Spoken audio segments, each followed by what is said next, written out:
வணக்கம். எல்லா புகழும் இறைவனுக்கு.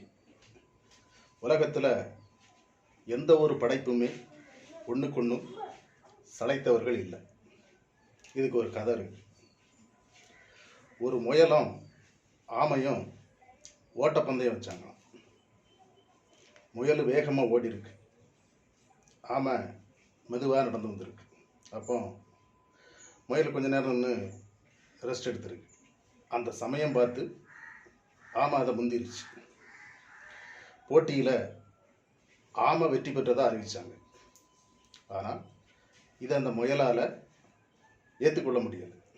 இல்லை, இது சரி கிடையாது, மீண்டும் நீங்கள் போட்டி வைக்கணும் அப்படின்னாங்க. மீண்டும் போட்டி வச்சுருக்காங்க.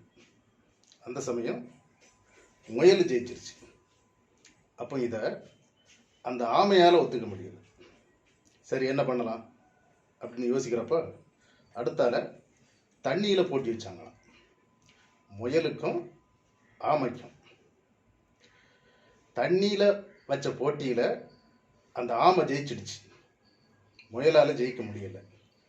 இதை அந்த முயலால் ஒத்துக்கொள்ள முடியலை.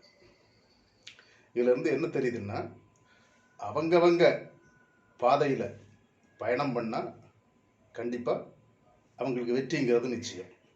யாருக்கும் சாய்த்திரமும் இல்லை. இந்த கதை உங்களுக்கு பிடிச்சிருந்துச்சுன்னா லைக் பண்ணுங்கள். நன்றி, வணக்கம்.